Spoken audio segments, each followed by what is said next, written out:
Welcome back, you guys. I'm so excited to introduce you to an amazing woman who I feel like I'm fortunate enough to call a friend, Miss Stephanie Hanna. She is, let's just list them down: attorney, business owner, podcaster, wife, mom, friend, master of all things. Aw.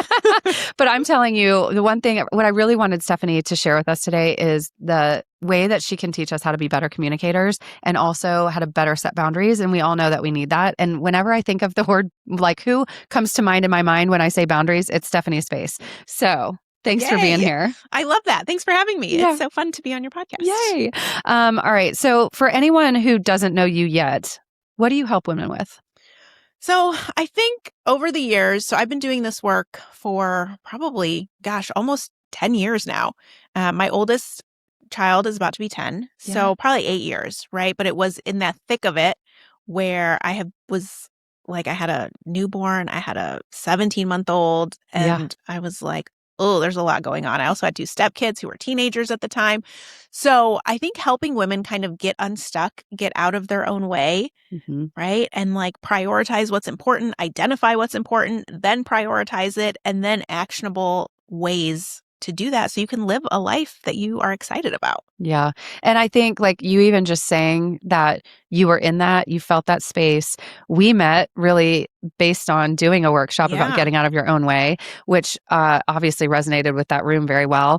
But I do think it's amazing that that 10 years, does that feel like that's gone fast? Yes. Yeah. So fast. Okay. Because I do. And I'm like, I mean, as the observer, it feels fast. For you, it might not. But well, that's awesome. I think I just feel like you're doing the work that was meant for you to do. Aw, thank you. That's great. All right. So let's talk about communication and boundaries. What do you feel like is so hard for women to do that? Like specifically, what is it about communication and boundaries? I think at the core, we are people pleasers. We are afraid of hurting other people's feelings. We are afraid that we will take up too much space, that our taking up space will diminish someone else's space. And so all of that constantly looping in your head makes it easier to just say nothing, right? And to just acquiesce and go with the flow and not rock the boat. Yeah. Yeah.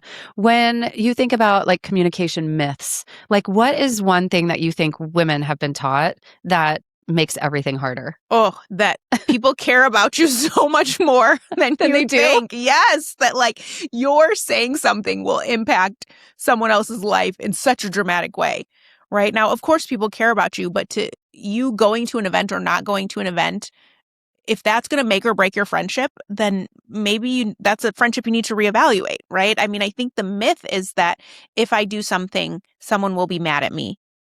And so if you take a step back from that, it's if that's true, I'm not saying that's not true. If that's true, is that a person that deserves to be in your close sphere? Right. Like maybe something you got to dive into a little bit.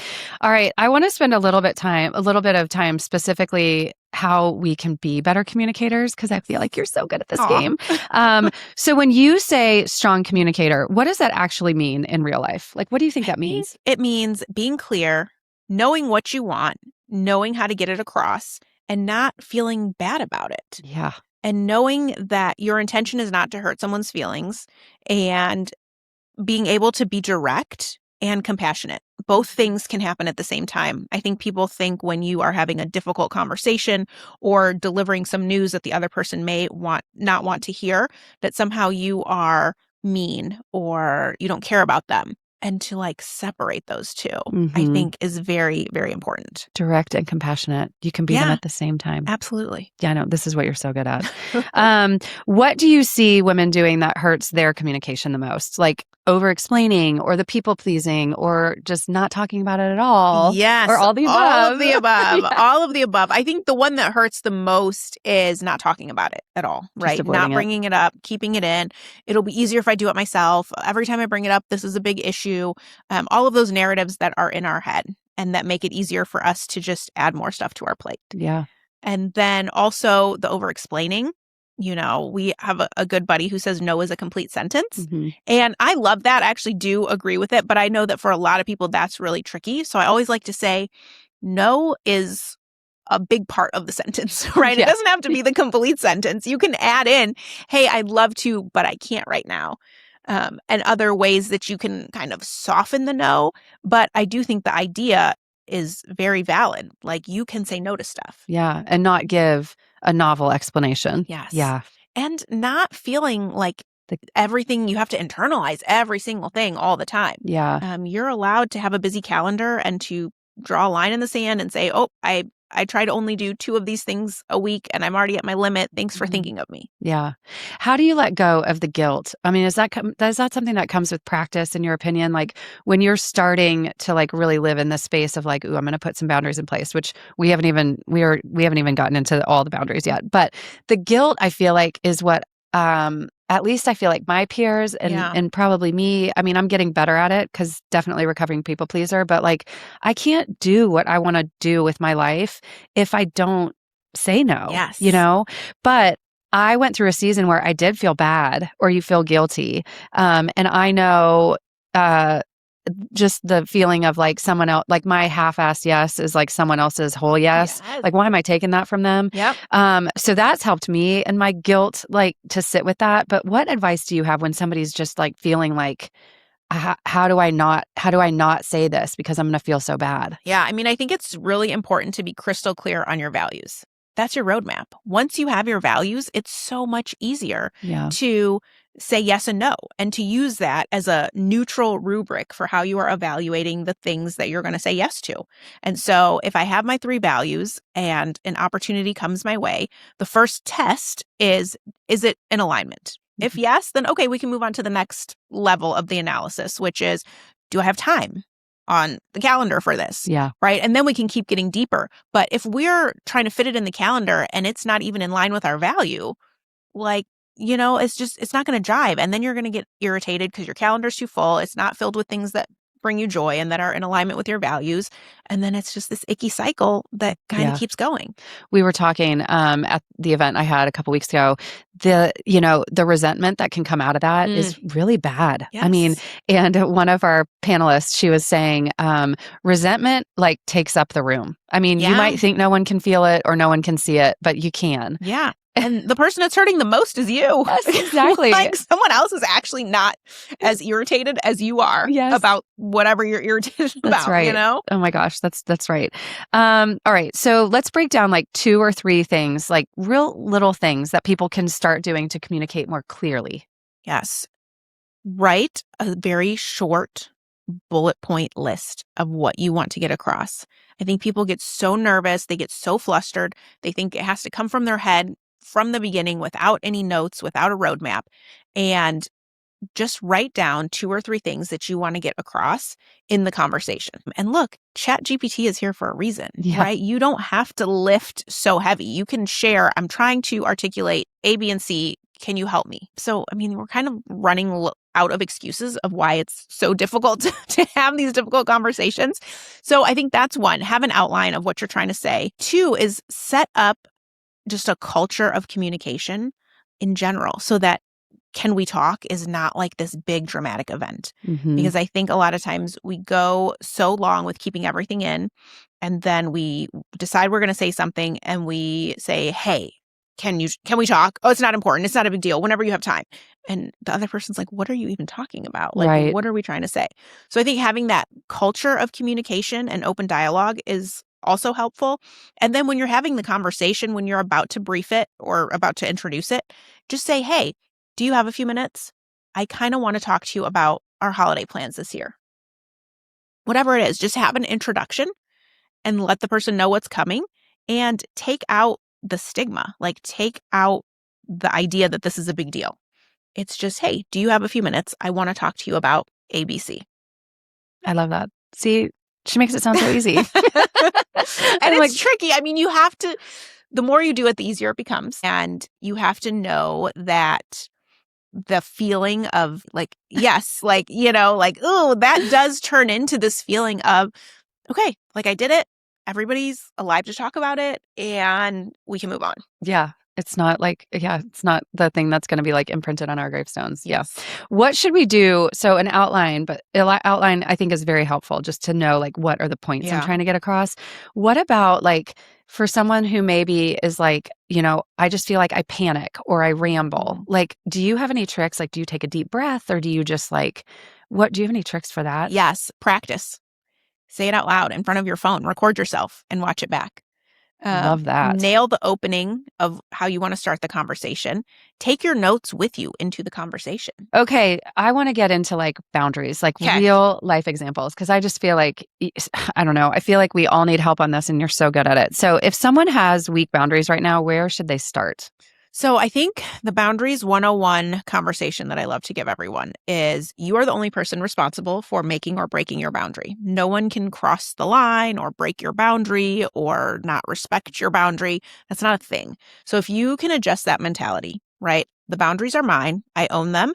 I can make a decision if I want the boundary to kind of be loosened a little bit or if it's going to be firm. But it's my boundary and I am the owner of it. So, and I do think it's important to say, hey, you might notice this is going to be a little different, right? I used to let you watch cartoons with me all morning, but now I'm making a choice where I'm going to go walk on the treadmill during this time. You're welcome to join me or you're welcome to continue doing this by yourself. But just so you know, things are going to be a little bit different going forward. So if you kind of level set that in the beginning, that can be helpful. If you've done that and someone is still like, oh no, like come sit with me, come do this instead. Don't do that. You can do that later. That's where your alignment with your own values is going to be really important and your clarity on that.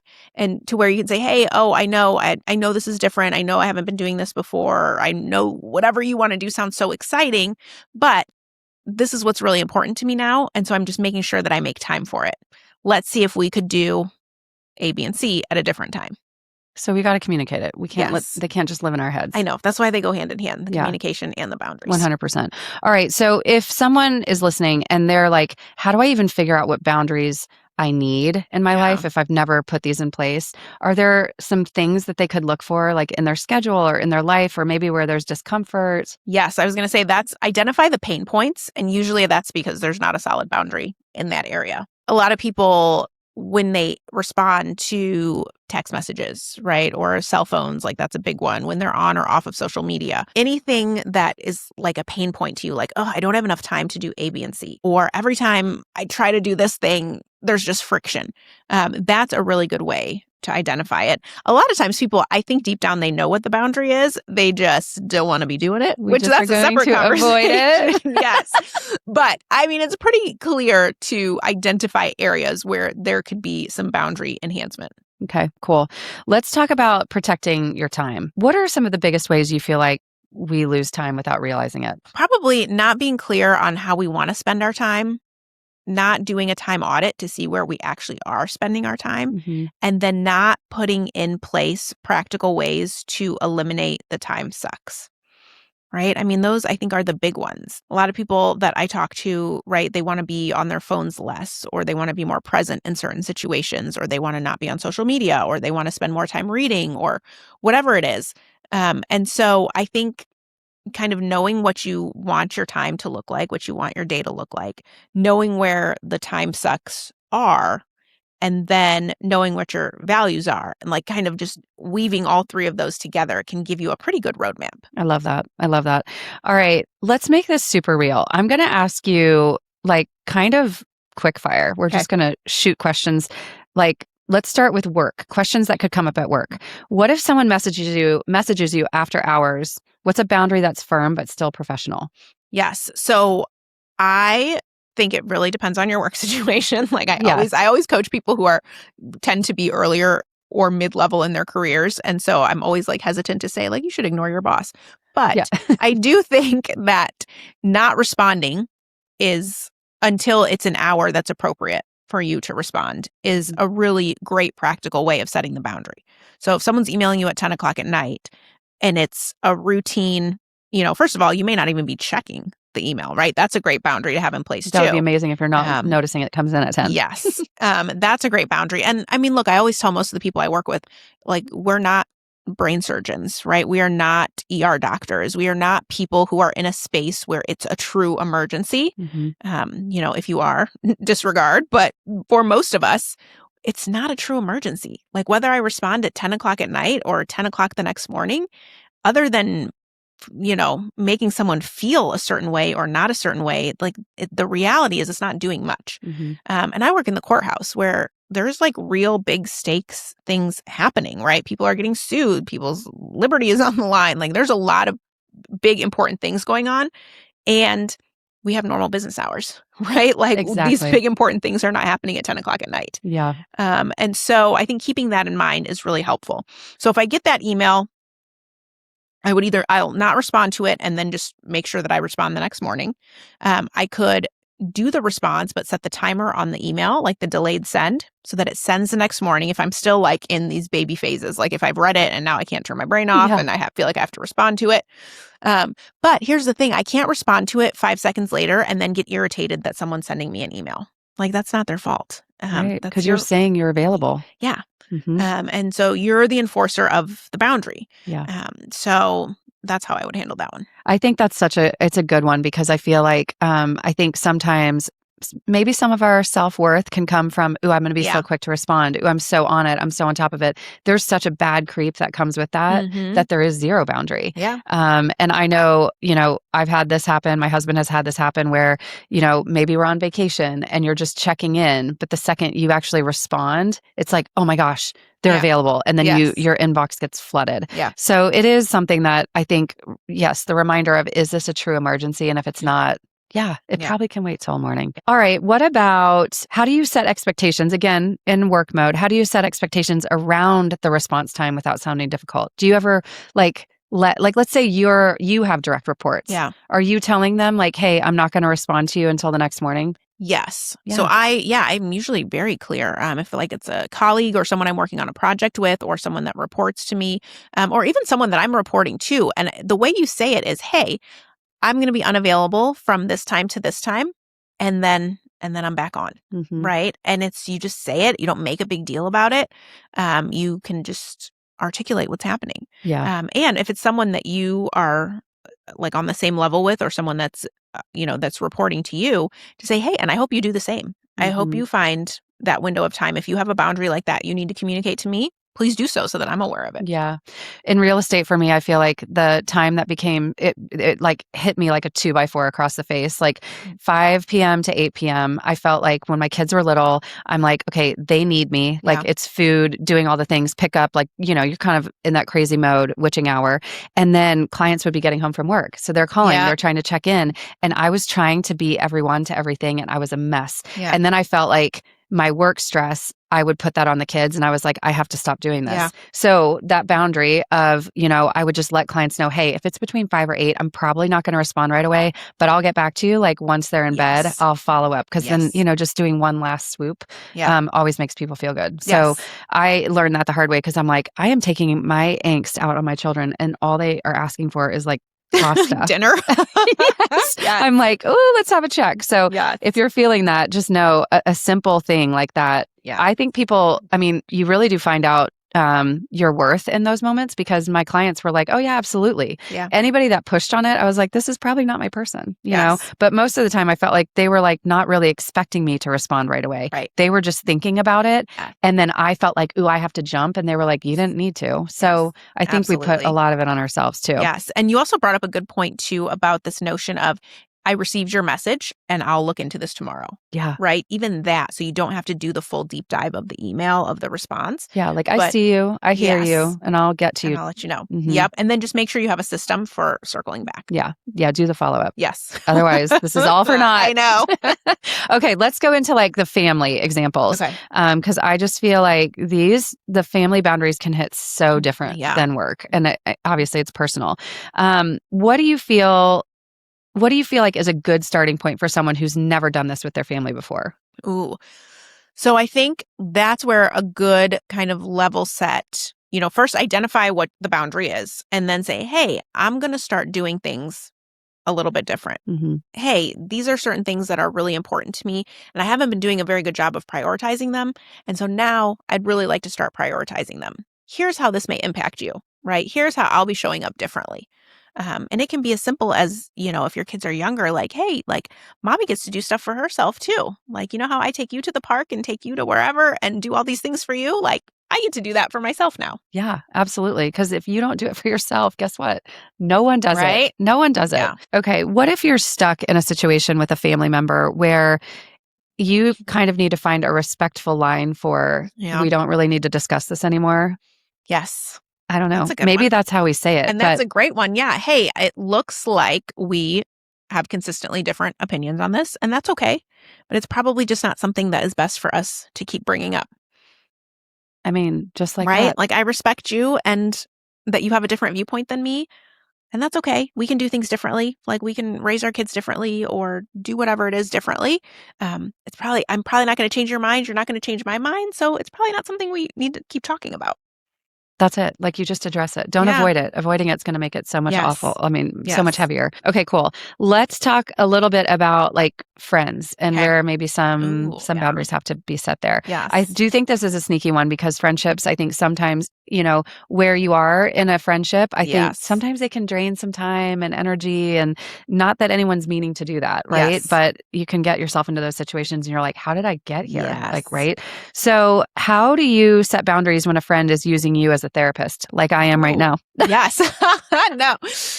No, I mean, look, I think friendships morph and evolve just like people do. And so I have certainly had a fair share of friendships that have just run their natural life cycle. You know, like things change, people change. And so I've changed, they've changed. And so it just runs its natural course. And that's not a bad thing. Yeah. But in the moment where I started to realize like, ooh, like when we hang out, this feels different or something is changing. Like, a big one for me is like if you are starting to kind of gossip badly about other people, like, this is not in alignment. And so I just have to find a way to separate. And so for me, it's just being more proactive in making sure that we're spending less time together, right? Filling my time with other things. I have not ever really had to address it head on because it's never been someone that's been that close to me. But I do suppose if it was like you or our friend Whit who just like all of a sudden started like gossiping terribly about people, I probably would have to be more inclined to be like, hey, what is everything going okay? on? Yeah. Like I probably wouldn't just be like, well, let me hang out with you less. But I would be like, hey, is everything okay? This doesn't seem like you. This seems a little off. So I just wanted to check in. Yeah. But I think if it's a friend or a friendship that you're like, oh, this is actually the natural cycle and it's okay. It's okay. Things have a season and a reason and it's okay. Yeah. And it really is okay. What do you say in the moment when somebody maybe is calling to vent about something and like you don't have the capacity? Ooh, yes. There's like a good question you can ask, like, do you just want advice? Do you want advice or do you want to vent? Sort of a thing. And once you kind of get clarity on that, say, okay, I would love to. I like don't have time to do that right this minute. Yeah. But I will call you back or I will get back to you. Yeah. Sometimes I will either even answer the phone that way. Like if I am walking into a kid's practice or something, but it's like a good friend and I want to like talk to them or even like my sister or whoever, be like, hey, I'm walking into this thing. I don't have a whole lot of time, but I'm here now. What's up? Yes. So to kind of like set that expectation up front, yep. I think can be really helpful. I've had to do that with my mom. I feel like there are times where she'll call me and I might think it's an emergency. Like I'm just making the assumption it's something really urgent. And so I might not have a lot of time and I call right back and then, like she just wanted to say hi. Yes. And I was like, oh, but it's not her fault. It's just like I have had to start kind of figuring out when I answer the phone, like, hey, I only have a couple minutes, and that's fine to say, especially during the day. But you know when you get those like, is this urgent? I know. What happened? Yeah, exactly. All right, let's talk about the text and the group chats. Ooh. How do you handle that from a constant attention, distraction? Do you silence it? Do you remove yourself? What do you do? I don't remove myself, but I will silence it. And there's like the note, like the one that where then you get the notification, but it's not pinging, right? Yeah. So you can like still see everything. And then also the boundary could be like, once I realize it's like not urgent, I will like get back to it this evening. So I'd be like, ooh, there's like a lot going on here. I'm excited to catch up. I will do it tonight. Love it. And then I think when you say that, even if you're messaging that on the group chat, then people know, like, I saw it, but I'm doing other stuff. And if it's like, hey, like I'm in trial or I'm at a swim meet or whatever, like I'm busy right now, Yeah. But I am excited to read all these. Totally. And that's where I think it's, again, basic communication that we just have to remember. I know. Okay. Just a few more before we wrap. These are going to be like real quick fire. Give us phrases. Okay. What's one phrase women should stop saying immediately? Oh, gosh, that's a good one. I'm sorry. I mean, there's probably a better one, but I'm sorry at the end of everything. Like, you don't have to be sorry. You're allowed to take up space. So that would be my one. I like that. What's one phrase women should start using more often? Do you have a second? Can we have a quick conversation? I mean, I love just the sound of that. Do you have a second? Yeah. What's your go-to one sentence boundary to protect your time? Oh, thank you so much for thinking of me. I cannot do that. Period. That's it. I don't need to tell you what I'm doing. I don't need to tell you where I'm going. I just thank you so much. I am not available. Freaking love it. What's the biggest mistake people make before a difficult conversation? Overcomplicating it, getting too much in your head, too dramatic. Don't do all those things because it makes it so much worse. Make the outline and then go do it. Yes. Yeah. What's one small communication habit that changes everything? The way you communicate with your Starbucks barista is the way you communicate with your spouse.